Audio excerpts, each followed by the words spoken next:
نحمدہ ونصلی علی رسولہ الکریم اما بعد فاعوذ باللہ من الشیطان الرجیم بسم اللہ الرحمن الرحیم الصلاۃ والسلام علیک یا رسول اللہ وعلی آلک واصحابک یا سیدی یا حبیب اللہ۔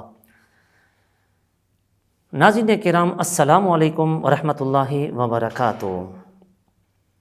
جنرل نیوز کے پروگرام تجلیات اسلام کے ساتھ خواجہ عاشق حسین حاضر خدمت ہے۔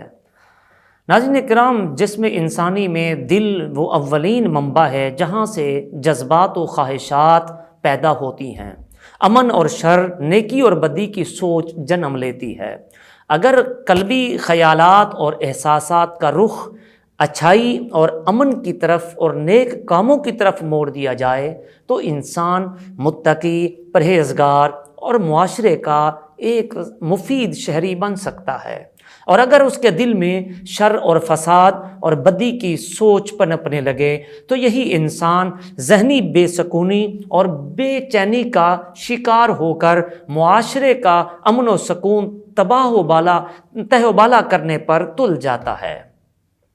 یقیناً جسم انسانی میں قلب کی یعنی دل کی حیثیت ایک عضو رئیس کی سی ہے، تمام اعضاء اس کے تابع ہیں۔ اگر یہ درست رہا تو دیگر تمام اعضاء بھی درست رہیں گے، اور اگر اس میں کوئی خرابی پیدا ہو گئی تو انسانی وجود کا سارا نظام بگڑ جائے گا۔ حضرت سیدنا نعمان بن بشیر رضی اللہ تعالی عنہ سے روایت ہے کہ مصطفیٰ جان رحمت صلی اللہ تعالی علیہ وسلم کو فرماتے ہوئے سنا، الا وان فی الجسد مضغۃ وَإِذَا صَلَحَتْ صَلَحَ الْجَسَدُ كُلُّهُ وَإِذَا فَسَدَتْ فَسَدَ الْجَسَدُ كُلُّهُ أَلَا وَهِيَ الْقَلْبُ۔ فرمایا کہ یقیناً بدن میں گوشت کا ایک ایسا ٹکڑا ہے، جب وہ سنور جائے تو پورا بدن سنور جاتا ہے، اور جب وہ بگڑ جائے تو پورا بدن خراب ہو جائے گا۔ فرمایا جان لو، الا وہی القلب، آگاہ ہو جاؤ، وہ گوشت کا ٹکڑا دل ہوتا ہے۔ محترم ناظرین کرام، دل انسانی جسم کا جہاں ایک کلیدی اور اہم موضوع ہے، وہ جہاں ایک خواہشات کا جہان آباد ہوتا ہے، اگر اس کی جسمانی درستگی بقائے حیات کی ضامن ہے تو اس کی روحانی درستگی انسانی عمل کا انحصار ہے۔ لہٰذا ہمیں جسمانی اور روحانی دونوں کا اعتبار کرتے ہوئے اس کی درستگی کا خاص خیال رکھنا پڑتا ہے۔ اس معاملے میں اگر ہم نے سستی اور غفلت کا مظاہرہ کیا تو دل کی نوعیت بدل جائے گی اور مختلف بیماریوں کا شکار ہو جائے گی۔ اگر بیماری کی نوعیت جسمانی ہوئی تو بلڈ پریشر، ہارٹ اٹیک یا حرکت قلب میں بے قاعدگی آ جائے گی، دل کی سوزش ہو سکتی ہے، اور دوران خون کی جو گردش ہے وہ متاثر ہو سکتی ہے، غیر یقینی طور پر دل کا درد اٹھ سکتا ہے، اور عضلات قلب کی بیماریوں کا سامنا ہو سکتا ہے۔ لیکن اگر دل کی بیماری کا تعلق روحانیات سے ہو تو پھر تکبر، حسد، بغض، عداوت، ریاکاری، بخل اور خود پسندی، حب دنیا یا حب مال اور دل کی سختی جیسی مہلک اور ایمان سوز بیماریاں لاحق ہو سکتی ہیں۔ اب دل کی بیماریوں کے اسباب کیا ہیں؟ نبی کریم علیہ الصلوۃ والسلام نے 1400 سال پہلے دل کو لگنے والی بیماریوں کا تذکرہ کیا ہے، جس کو ہم آگے چل کے ہم تھوڑا سا ڈسکس کریں گے۔ تو جسمانی اعتبار سے ناظرین کرام، انسان کو دل کی بیماری اس وقت لاحق ہوتی ہے جب دل کے عضلات، دل کے مسلز تک خون پہنچانے والی جو شریانی ہیں، اپنے اندر جمع ہونے والے چکنے مادوں سے بند ہونا شروع ہو جاتی ہیں، اور یہ مادہ خون میں شامل کولیسٹرول سے بنتا ہے، جسے پلیک کہتے ہیں۔ یہ پلیک شریانوں یعنی آرٹریز کو تنگ کر دیتا ہے، جس کے سبب خون گزرنے کا عمل سست ہو کر آہستہ آہستہ رکنے لگتا ہے، اور بالآخر ہارٹ اٹیک کی وجہ بنتا ہے۔ انہی چپکنے والے مادوں کے باعث شریانوں کی دیواروں کو اہم غذائیت کی فراہمی بھی رک جاتی ہے، جس کے باعث شریانوں کی لچک کم ہو جاتی ہے اور بسا اوقات بالکل ہی ختم ہو جاتی ہے۔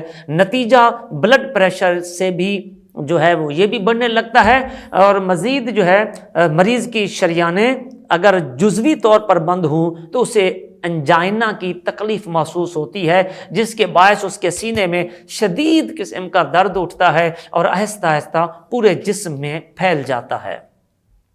امراض قلب کے خطرات کو ابھارنے اور والے دیگر عوامل میں غیر معیاری خوراک کا کھانا، ورزش میں سستی اور ڈائبٹیز یعنی ذیابیطس اور ہائی بلڈ پریشر کی اور ساتھ ساتھ سگریٹ نوشی، یہ اس کی اہم وجوہات میں داخل ہیں۔ گزشتہ چند سالوں میں دل کی بیماریوں اور ہارٹ اٹیک کے جو اموات میں تیزی سے اضافہ ہو رہا ہے، اس کی ایک بڑی وجہ ہماری غیر صحت مند اور نامناسب طرز زندگی ہے۔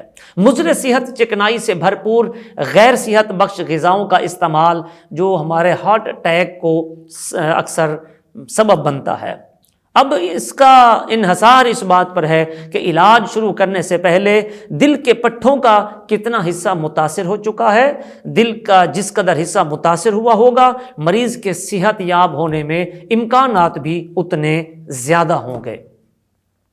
تو ناظرین کرام، دل کی جو روحانی بیماریوں کا جہاں تک تعلق ہے تو انسان کا دل اس وقت روحانی طور پر بیماریوں کا شکار ہوتا ہے جب انسان قرآن و سنت کے احکام کی نافرمانی کرے، فرائض اور واجبات کی ادائیگی میں غفلت برتے، تکبر، ریاکاری، حسد اور بدگمانی میں مبتلا ہو جائے، بغض اور عداوت کا مظاہرہ کرنے لگے، ایک دوسرے سے کینہ رکھنے لگے دل میں، اور مال و دولت کی محبت اور دولت کی محبت اس کے دل میں، دنیا کی محبت بس جائے، گھر کر جائے، اور حب جا اور خود پسندی کا جو ہے وہ آدمی شکار ہو جائے۔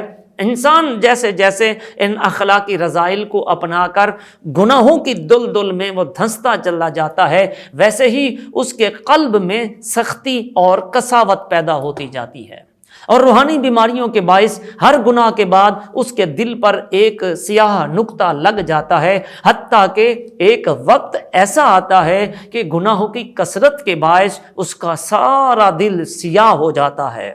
پھر نوبت یہ آتی ہے کہ اس بندے پر نیکی کی بات اثر نہیں کرتی، نماز میں اس کا دل نہیں لگتا، اور نیکیوں کی طرف وہ راغب نہیں ہوتا، اور پھر کوئی بھلائی کی بات، کوئی نصیحت اس پر اثر انداز نہیں ہوتی۔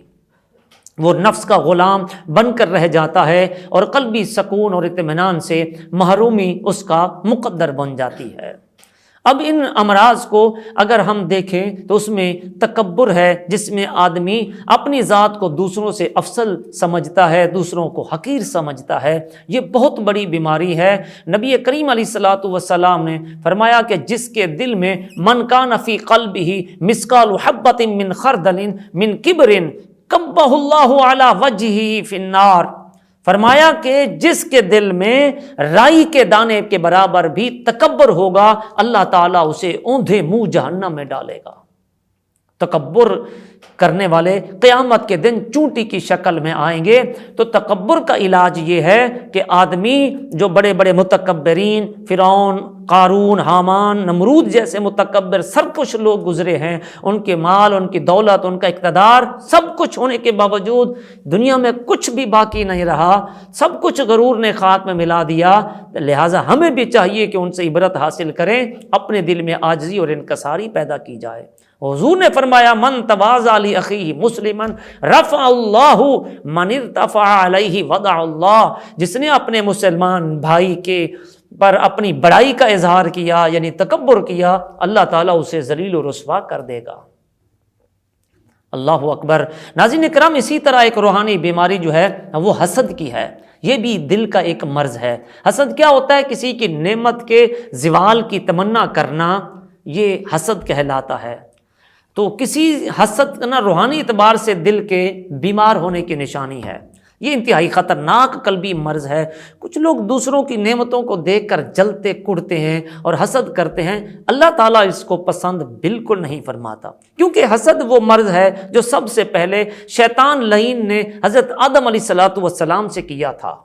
آدم علیہ السلام کو سجدہ کرنے سے انکار کر کے ہمیشہ کے لیے لعنت کا طوق اپنے گلے میں ڈال لیا۔ اس وجہ سے جس انسان کے دل میں حسد ہوتا ہے تو وہ معاشرتی تعلقات میں بھی اس کی خرابی ہوتی ہے، اور یہی حسد آپس کے بغض، عداوت اور نفرت کا سبب بنتا ہے۔